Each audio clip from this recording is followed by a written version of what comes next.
চাঞ্চল্য যোৰহাটত ড্ৰাগছ আসক্ত দলৰ প্ৰহাৰত যুৱকৰ মৃত্যু বিহু সন্মিলন চাই অহা নিৰীহ যুৱকক মৰিয়াই মাৰিলে ২০-২৫ জনীয়া যুৱকৰ দলে এই ঘটনা সংঘটিত হৈছে যোৰহাটৰ চন্দননগৰত অভিযোগ অনুসৰি ২০ এপ্ৰিল দেওবাৰে বেদাংগ ভূষণ বৰুৱা নামৰ এজন যুৱকে বিহুৰ অনুষ্ঠান চাই ঘৰলৈ উভতি আহিছিল কিন্তু তেনে সময়তে বাটত ২০-২৫ জনীয়া এটা ড্ৰাগছ আসক্ত দলে হুলস্থুলীয়া পৰিৱেশৰ সৃষ্টি কৰি আছিল এই উদন্ত দলটোক বাধা দিবলৈ যোৱাটোৱে যেন কাল হ'ল বেদাংগৰ বাবে বাধা দিবলৈ যাওঁতে নিচাসক্ত দলটোৱে বেদাংগক ধৰি বেয়াকৈ প্ৰহাৰ কৰে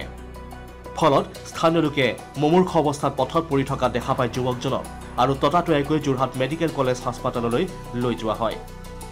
পৰৱৰ্তী সময়ত যোৰহাট মিছন হাস্পাতালত ভৰ্তি কৰা হয় বেদাংগ আৰু চিকিৎসাধীন অৱস্থাতেই মূৰত গুৰুতৰভাৱে আঘাতপ্ৰাপ্ত হয় বেদাংগ ভূষণ বৰুৱা চিকিৎসকৰ আপ্ৰাণ চেষ্টায়ো প্ৰাণ ৰক্ষা কৰিব নোৱাৰিলে বেদাংগৰ ফলত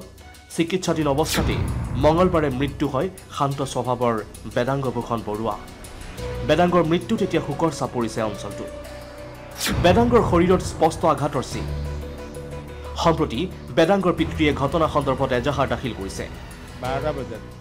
আৰু 12টা বজাত আহি আমি মেডিকেলত ভৰ্তি কৰিলোঁ তাৰপিছত আৰু পিছদিনাখন অপাৰেশ্যন হ'ল এতিয়া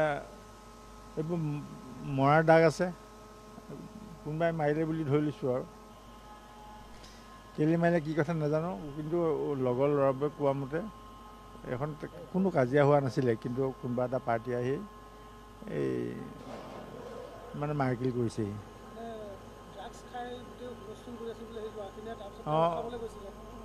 সিয়ে সাধাৰণতে লগৰ এতিয়া কোৱা শুনিছোঁ যে সি কাহানিও ক'তো তেনেকুৱা কাজিয়া নালাগে কোনোবাই লাগিলেও মানা কৰিবলৈ যায় সেইটোৱে ড্ৰাগছ খোৱাৰ মানে কি নাজানো সেইটো কথা কিন্তু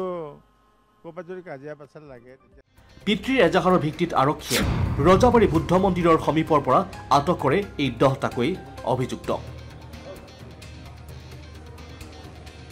সম্প্ৰতি এই 10 অভিযুক্তক স্বাস্থ্য পৰীক্ষা কৰি থানালৈ লৈ অনা হৈছে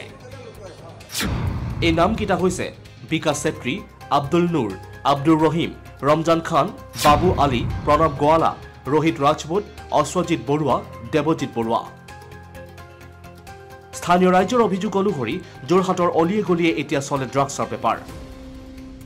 এই ক্ষেত্ৰত যোৰহাট জিলা প্ৰশাসন আৰু আৰক্ষীক কঠোৰ হোৱাৰ আহ্বান জনাইছে যোৰহাটীয়া ৰাইজে news desk report India today any